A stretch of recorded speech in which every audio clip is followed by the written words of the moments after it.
What's up, family? My name is Jimmy Scott Jr., and you are now listening to the Jimmy Jam Radio Show. I want to say greetings to you all. For those of you who are tuning in to the show, listening right now, for those of you who are joining me on Facebook and on Instagram, I appreciate you for joining me. I just want to say greetings to you. I hope your day is off to a good start, well into your evening. Blessings. I want to wish blessings to you, for God carrying you through the day. I know there are probably some of you who didn't think you could make it through the day, but you made it. And today is not over. Today has only just begun. So welcome. Thank you for joining me. I want to pray and just kind of invite you as you go into your prayer here today to pray for peace on the streets. We need some peace on our streets right now. There are a lot of looting. There's a lot of looting going on, a lot of burnings, a lot of arrests, a lot of protests. Not all of these protests are peaceful. So I want to pray for peace on the streets tonight. There are a couple of major cities that are enacting the curfews yet again. And these are curfews that have nothing to do with the COVID-19, but because of all of the chaos that's been going on in the world. Like I said, there are a lot of looting. People are just looting everywhere and just stealing. I saw a video on Facebook of a Walmart that was just torn apart. Food all over the floor. The entire food section of the Walmart was just horrendous. Like, it just did not look very, very appeasing. And you could tell that people literally ran right in there and just started stealing food and all kind of things. I've seen videos of people running out to their cars from different stores, mom and pop shops, stealing whatever they can. And, in my mind, I'm just thinking, man, you should be ashamed. Like, I couldn't imagine myself doing that purposefully, going into someone else's place and just taking something. I could not imagine that, just from the roots in which I was raised with my mother and father. I wouldn't even made it with the thought of going in there. Just the words of even me being a grown man right now, I'd probably still get a whooping. And I'm a grown man, and that's just kind of how I feel about even thinking about stealing something. Me, and like I said, some people they just don't care right now. So I just want us to invite you to pray for peace on the streets here tonight. For those of you who are out, maybe you've joined a protest.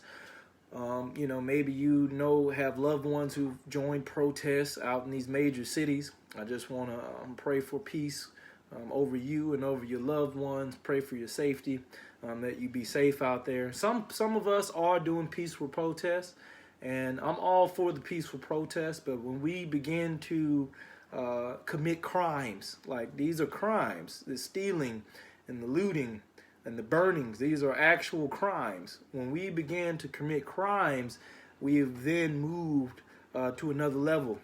We went very, very far in an area where we should not have gone. And it is no longer about the protests now. Now it is more about crime in America, in all these major cities. I understand we hurting. I understand we want justice. But justice does not equate to doing stupid and being stupid. I also understand that there are a lot of people in these protests that are doing the looting that are not a part of the protests. A lot of these people, some of these people are white. Some of these people don't care anything about justice. They just want to be a part of the evilness and actually go steal. It's just an indication for people to go steal. I understand that too. We got to pray for them too. Okay, so I just want to bring that up. For the topic today, the topic is called Justice for Joseph. Now, when you read this topic, I know you could automatically think I'm talking about a guy by the name of Joseph, which I am. But this guy by the name of Joseph, his acts of racism and injustice happened to him long time ago. This is not a modern day Joseph in America. All right, this is a biblical Joseph with the robe that we're talking about here. So justice for Joseph, that's the topic. Is coming from Genesis chapter 37. We're going to go through a little bit by bit, as we go along here. You're more than welcome to follow along. For the story of Joseph, I just want to share with you some of the things about justice for Joseph and his story. A lot of times when we think about Joseph, we think about his dreams and how the things that he's been through in his dreams. That's what we think about a lot of times when we think about Joseph. But what we should be thinking about also is the slavery that he was enslaved in, how his brothers hated him, how he was sold, how he was put in jail. Joseph was also put in jail. And all of these things equate to what we're dealing with here today.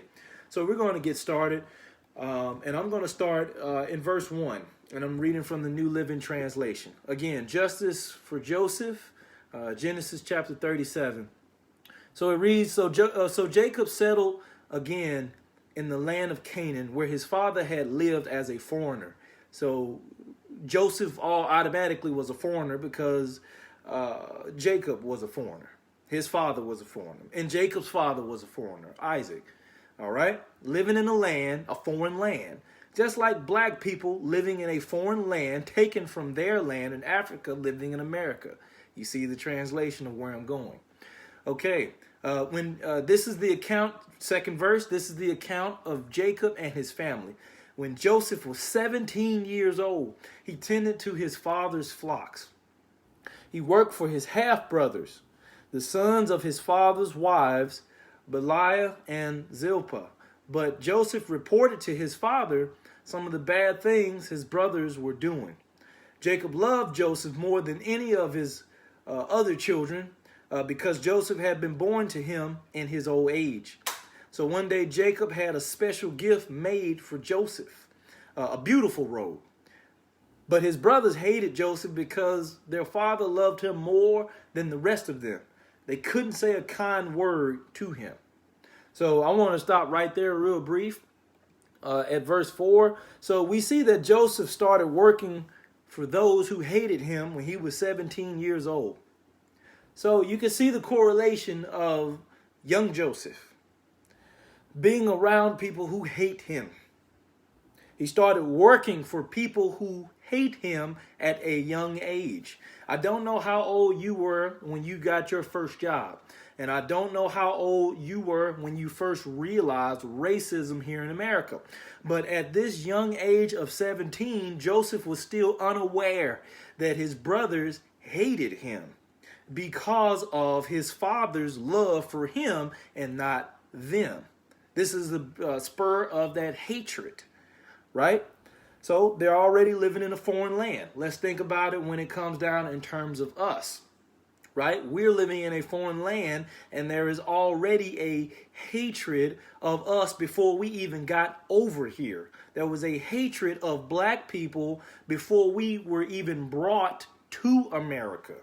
Okay, regardless of our age. Joseph was 17. They were bringing us over here young and old.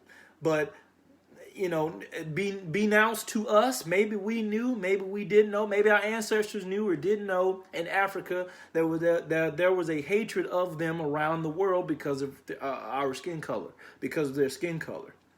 So Joseph was a young man, not aware of those who wanted to persecute him. He was a young man, not aware of his own family wanting to persecute him. So here's what I have for you. We cannot continue to let our children turn a blind eye to the truth about racism.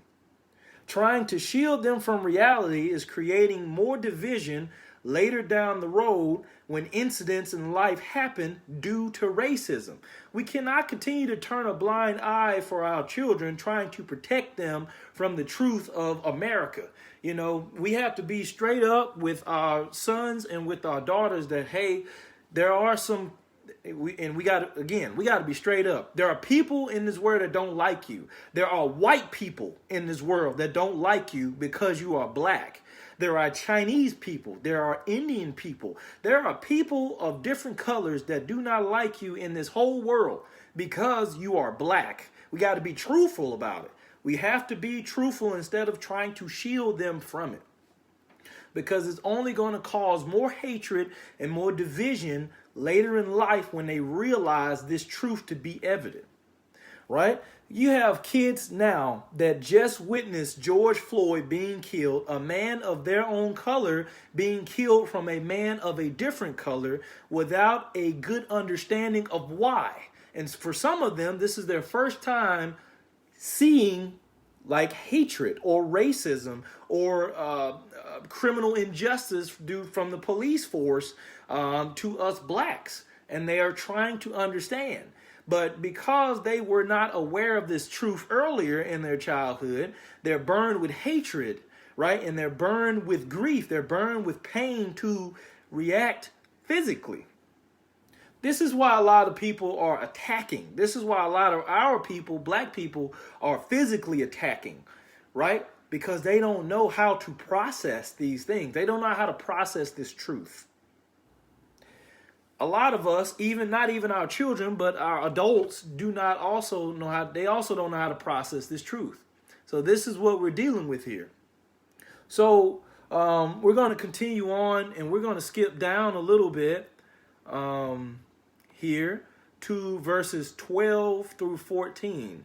Okay, so we're skipping down from verse 4 to verse 12 through 14. And it reads at verse 12, "Soon after this, Joseph's brothers went to pasture their father's flocks at Shechem. When they had gone for some time, Jacob said to Joseph, 'Your brothers are pasturing the sheep at Shechem. Get ready, and I will send you to them.' 'I'm ready to go,' Joseph replied. 'Go and see how your brothers and the flocks are getting along,' Jacob said. 'Then come back and bring me a report.' So Jacob sent him on his way, and Joseph traveled to Shechem from their home in the valley of Hebron." Okay? So, although Joseph's brothers hated Joseph, Jacob still made Joseph go work with them. Although they hated Joseph, Jacob still made his son go work with his brothers that hate him. You might be working for some people right now that hate you, and you might still have to go work with them. How do you process it? You might be working with some people right now that want to mistreat you, that purposefully look for ways to do harm against you, and you might be sent to go work with them. How do you process that? So you may work with people who hate you or have hated you, but you must remain unbothered. You must remain unbothered. If you're looking at Joseph right here, what did Joseph say in verse 12? "I'm ready to go." Again, although he's unaware of this hatred towards him from his brethren, he's still ready to go work with them. He's still ready to go stand and be himself. He's still ready to be who he is. And the same way in which we should still be day by day here today.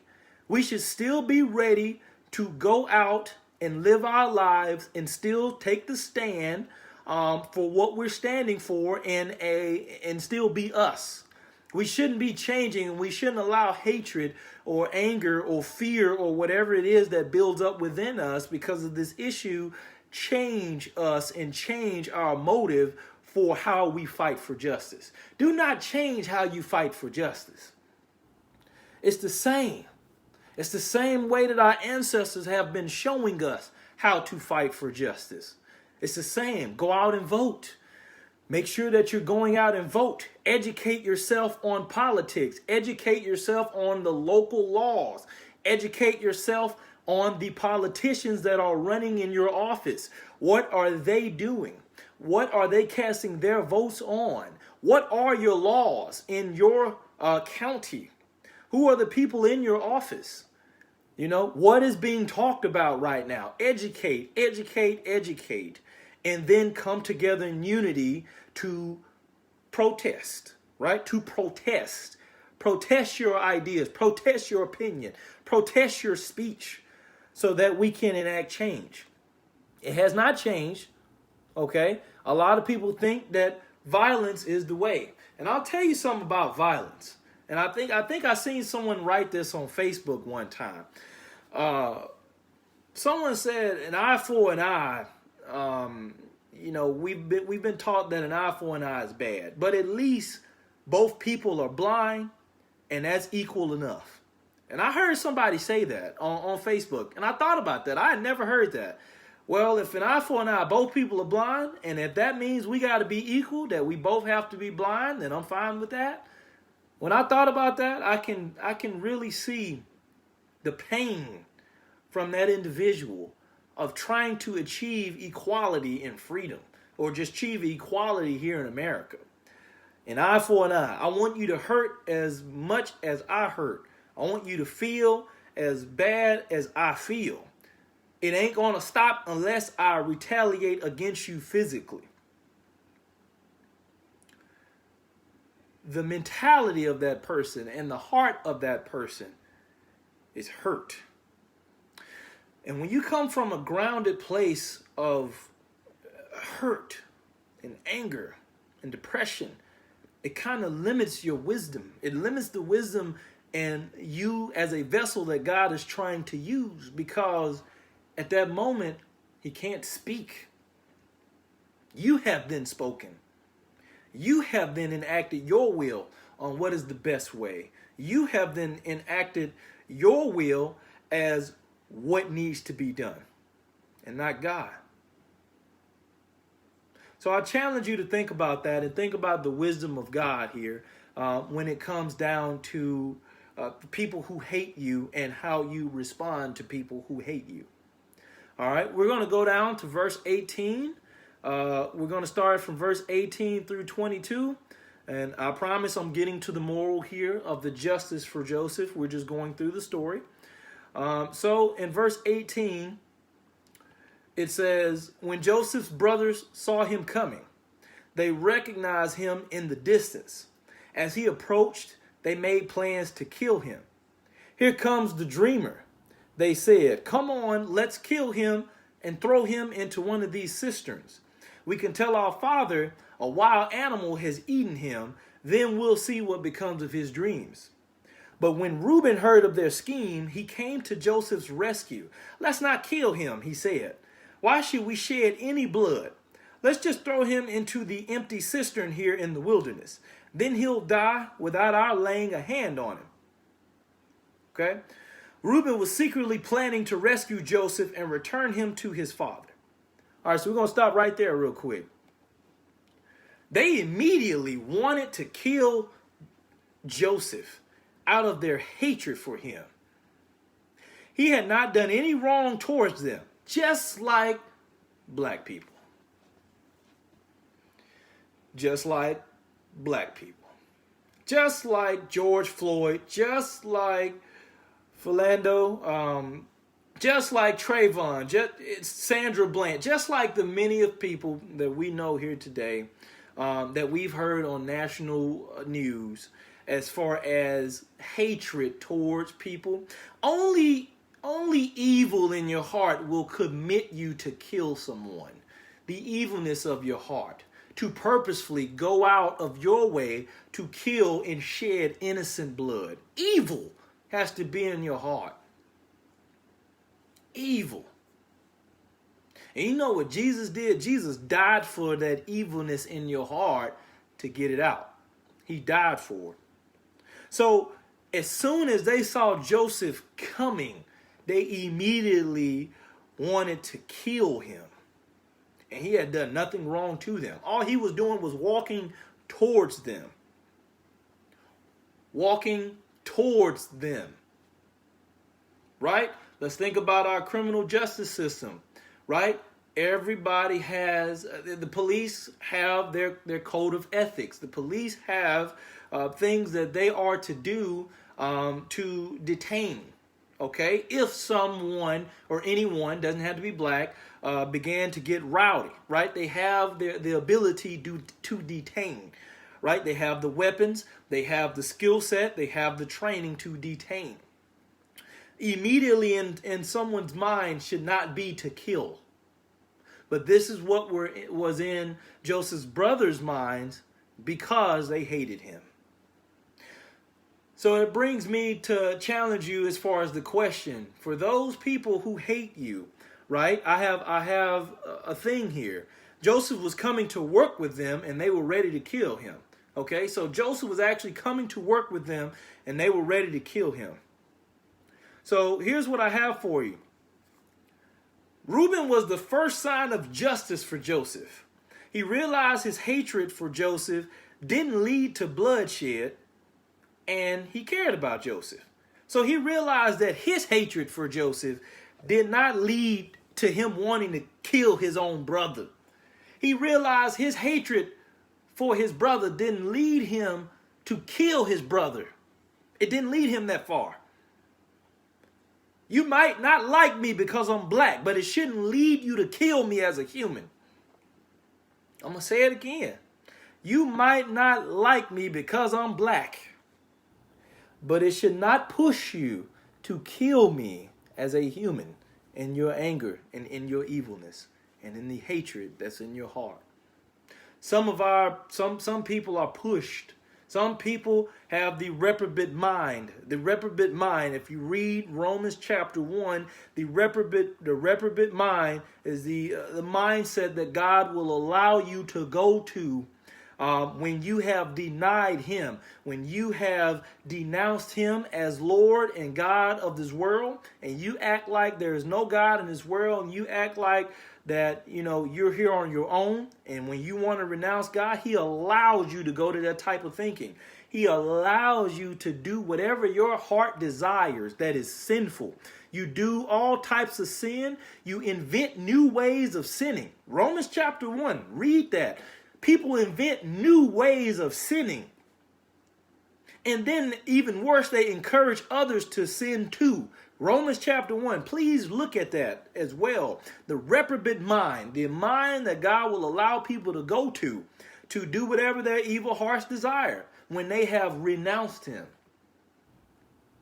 Right? That's a scary type of mind when you invent new ways of sinning. And we're starting to see new ways of sinning here today. I never would have thought I would have seen a man live, maybe not live, but I saw it on video. So it's live enough on video getting killed, like right there on video by a police officer right there. I never thought I would see that. That's a new way of sinning right there. That's a completely new way. We have video now. They didn't have video back in the Bible days, right? We got video now. My man literally had his knee on his neck on video looking at us. He was looking at us in the camera. And then his friend was standing guard, was like, you better not come over here because he doing this. And we going to let this happen. That's a new way of sinning. I've never seen that. Ever. And there are a whole bunch of other cases that we've never seen either, as far as ways of sinning that people are doing right now. Okay? So, Reuben was the first sign of justice, being able to kind of step in and say, you know what? Hey, let's not kill him. I got love for my brother. I hate him. Let's not kill him, though. How about we just throw him in the cistern and then let the animals kill him? And that way ain't no blood. So you can see the plotting, right, of trying to get out of it, right? Should they go forth with this crime? Let's think. When police officers and the ones that have enacted actual crimes, when they go forward with these things, you can't help but to notice or think that they have multiple ways that they've thought of or constructed before they even did it of how to get out of it. They've thought of multiple ways. So as you can see, Reuben is plotting way before Joseph get here. All right, hey, let's do this. Everybody like, all right, here's how we're going to do it. We're going to do this and we're going to say this. Reuben's like, no, how about we do this and we say this happened. Way before he even come. Ain't nobody watching, don't nobody hear us. This is our plan because we hate him, right? We hate him, so this is our plan. And that's what they're saying. So they were plotting their lies strategically. This is all strategic, okay? So they had strategic lies that they were actually plotting to tell their father, say, hey, this is what happened to Joseph, the guy that the man that you loved, Let's look at the media. Okay? We all know that not all of the media tells the truth. Not all media is true. Not all news stations give you the facts. Not all news stations tell you the full truth. Some of them strategically avoid the full story for a purpose, and it's to put you in fear or to put you in despair. In their case, Joseph's brother's case, they wanted to put Jacob in despair so that way he could mourn Joseph, move on from Joseph, and then start to love them. Just like how some news stations want to change the narrative. They want to change the narrative so that way you can mourn the death or the action, move on from the injustice, okay? They wanted us to move on from George Floyd. Like this was just going to be another one. So they're going to rephrase it. So that way you can see it, you can move on from it, and then you can go back to sports. You can go back to the space launch that they just had. You can go back to Mike Tyson and boxing. You can go back to these movies that are coming out. That's what they want. And that's what Jacob's brothers and them want. So these are all strategic. Okay? Strategic lies with Joseph. An evil heart runs quickly to sin and does whatever it desires. Keep that in mind. An evil heart runs quickly to do some sin. When's the last time you got angry and you wanted really quickly to do something real quick? Like you were so angry that you really wanted to do something and you didn't want to waste no time. You just want to throw something, punch something, step on something, stomp something, flip something quickly. You're angry. I know a lot of us, and I pray that some of you have definitely worked on this. When you have anger in your heart, your mouth quickly speaks and it says the wrong thing. It says things out of anger quickly. It runs quickly to sin, to harm, to hurt. So does hatred. If someone hates you, trust and believe very quickly they are plotting against you. No matter, I don't care what it is. It could be something to do, to say to you, to try to do against you, to try to set you up. Whatever the motive is, they are doing it, and they are doing it very, very fast. Right? Satan wants his hands on you as quick as he can get them. As quick as he can get them. And that's what he wants to do with us here as African Americans here, in America. He wants to grab us as quick as he can and have us to try to do all of this destruction, right, in America.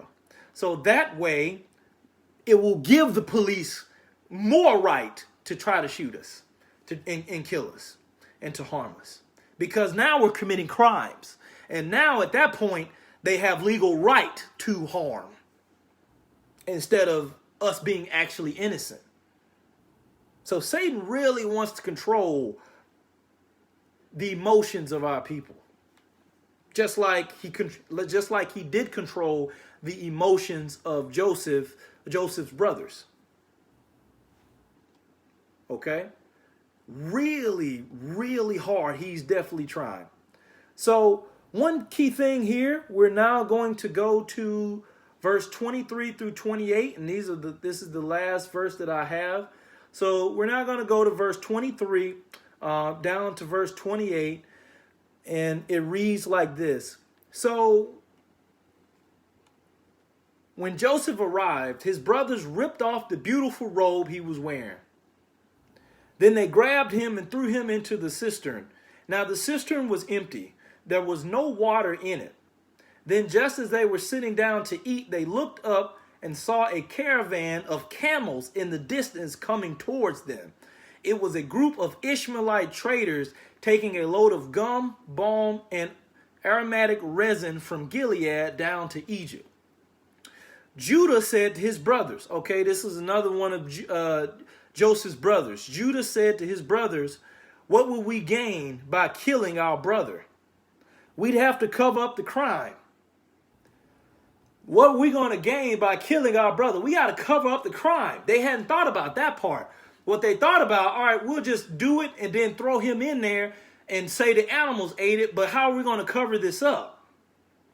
And then they said, what will we gain by actually doing it? So now they're trying to consider, hey, we're really about to go through with this. All right, how are we going to cover this up? So instead of hurting him, this is Judah's suggestion. Again, they were plotting. Right? Instead of hurting him, let's sell him to those Ishmaelite traders. More plotting.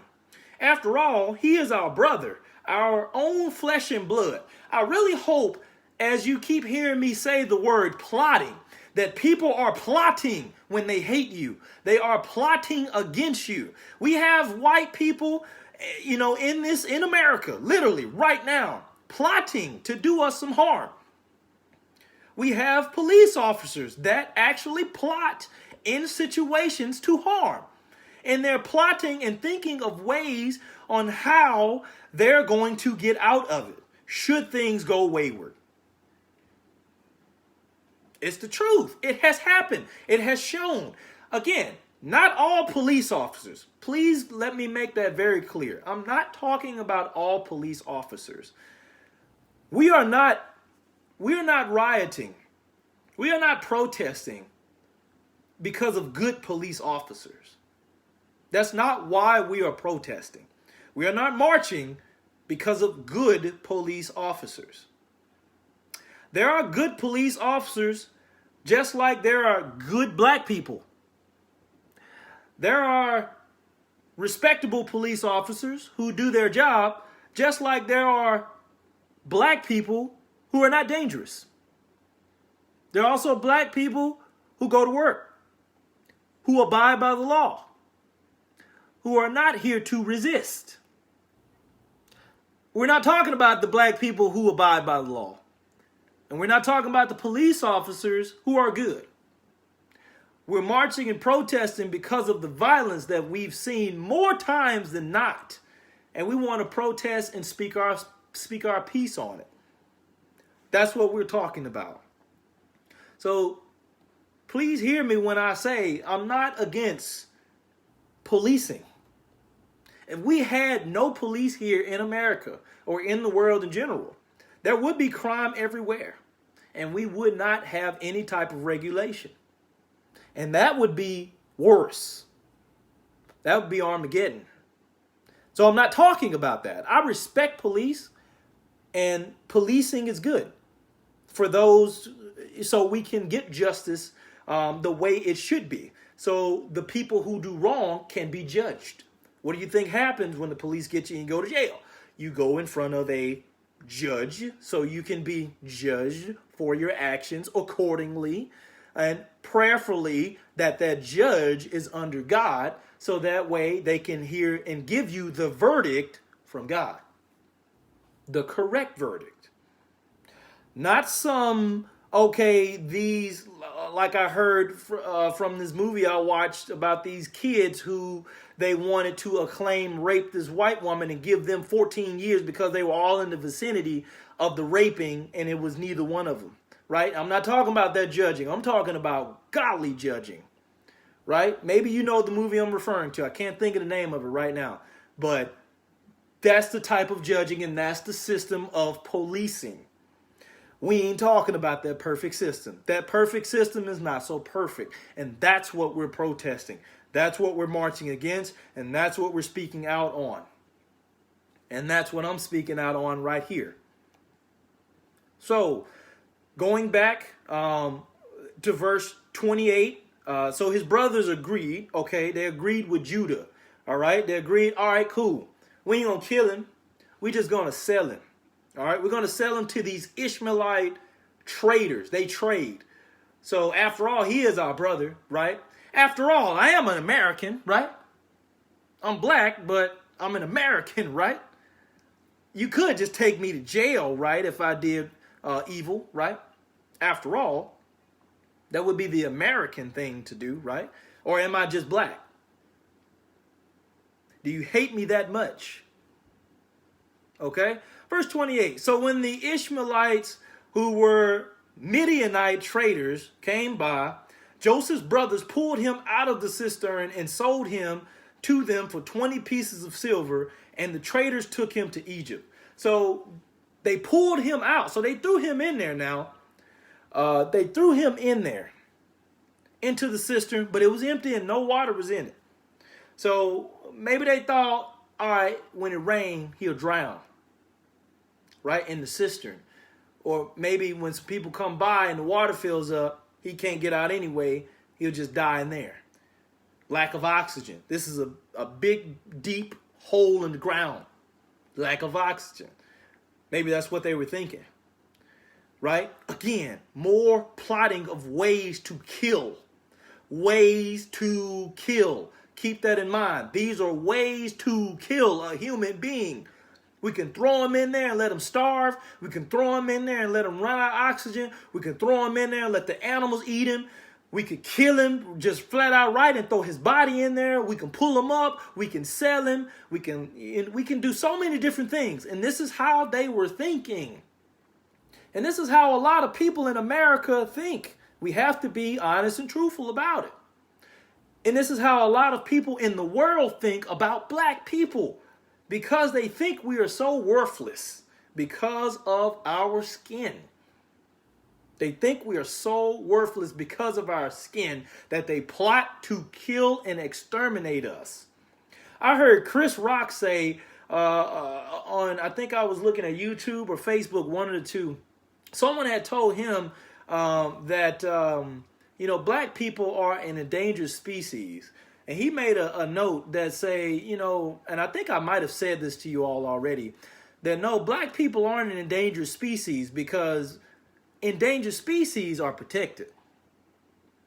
If you're an endangered species, you're about to be extinct, non-existent, not in this world anymore. But there are just a few of you still remaining and alive in this world, and we're talking about animals. So what do we do if there were only 3 dogs left in the world? We're going to protect those 3 dogs. We're going to help them to mate. We're going to make sure they're well fed so they can live a long life and make sure they can reproduce to produce more dogs so that way they're not endangered anymore. We're going to protect them. And Chris Rock said we're not endangered as black people because we're not protected. We're not protected. And that's how he feels. So I want to wrap this up really quick. So they decided to sell Joseph to cover up the crime. And this is what they decided to do. So Joseph watched as his own countrymen, his brothers, sold him to strangers. He watched his brothers sell him to strangers. He watched it. If we're looking at George Floyd, that policeman watched his brother kill Floyd. He was standing right there while the other policeman had his knee on Floyd's neck. And he was just standing there. He watched it. Floyd was watching it as it was happening to him. Watching how, the police wasn't doing their job. He was watching how, a lot of people, the other police were standing idly by, right? Watching it all.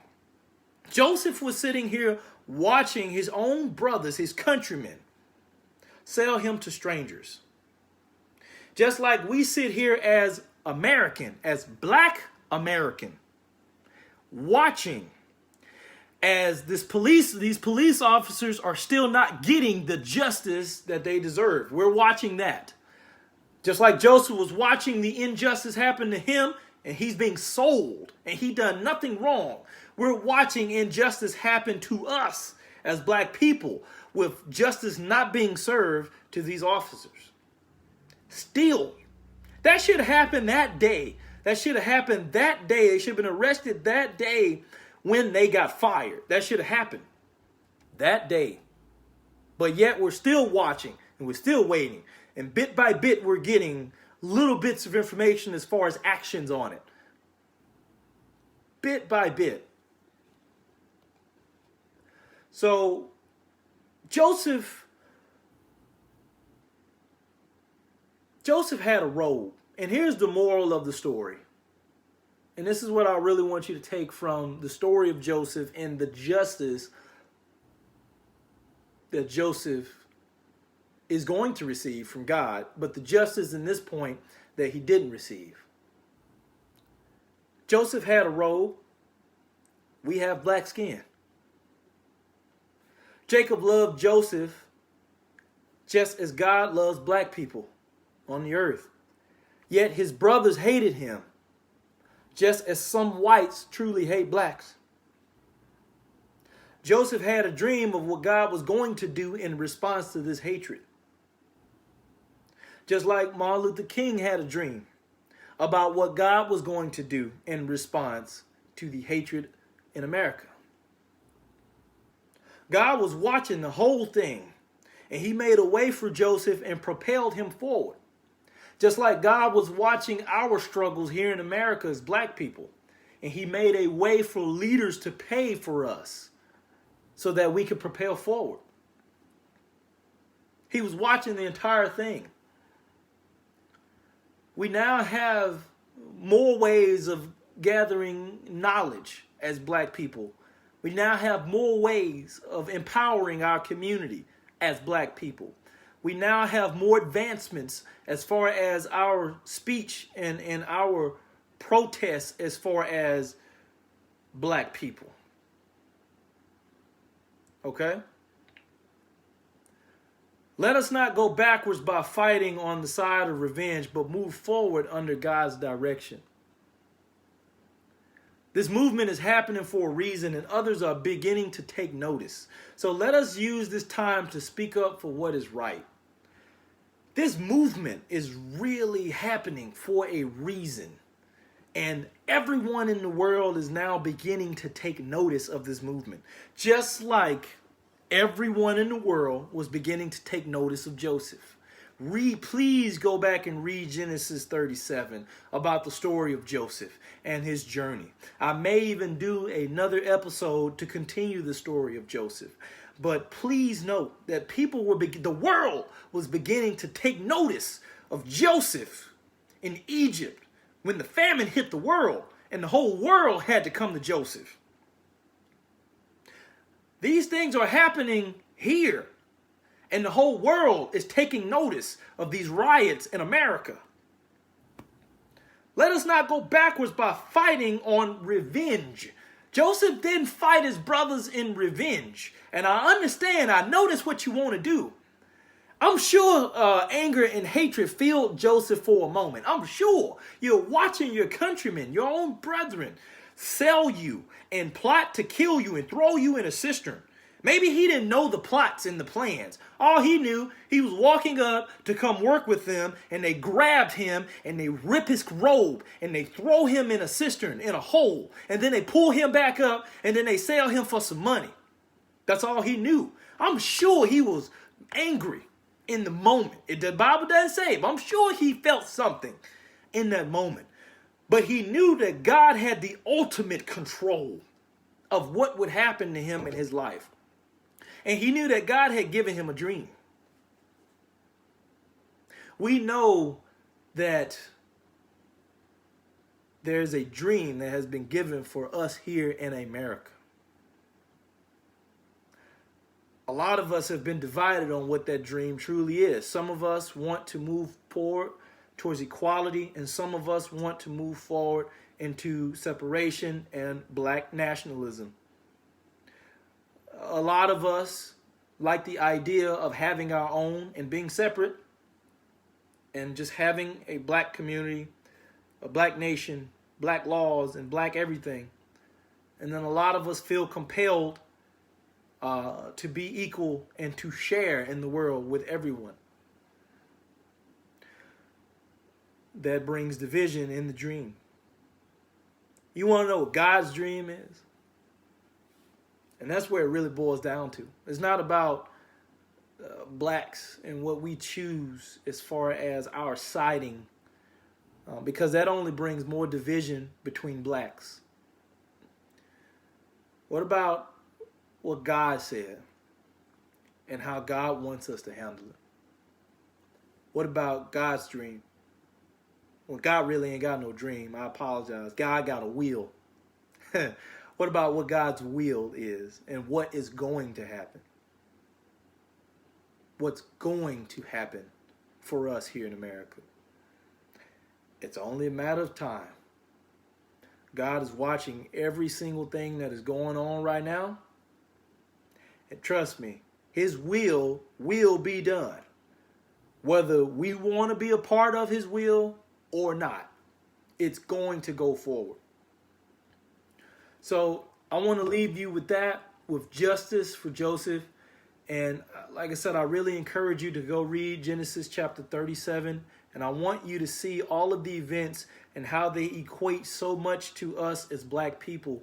But what I truly want you to see is that during all of the things that Joseph had encountered with his brethren, he never lost his hope and his faith in God to deliver him. He never lost his fervor of being who he knew that he was. He never allowed himself to be lost in his anger or his hatred as he continued to go forward. I really want you to see Jesus in the story.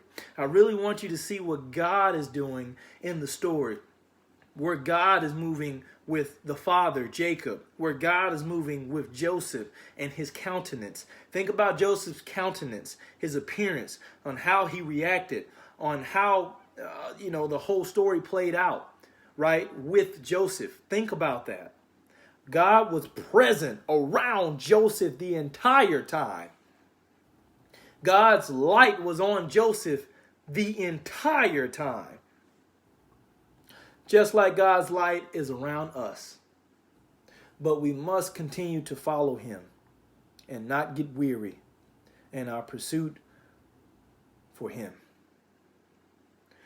So I want to leave you with that, and I want to wrap this thing up again in prayer. And I just want to pray for our communities here, and really pray for those who have lost a lot of things here. Because like I said, there are a lot of people who have lost businesses, and they've really lost everything to them that they think. They've lost everything material-wise when it comes to their business, money, homes. Again, a lot of places have been set afire, right? Buildings have been burnt down. So we're going to go ahead and pray for that, okay?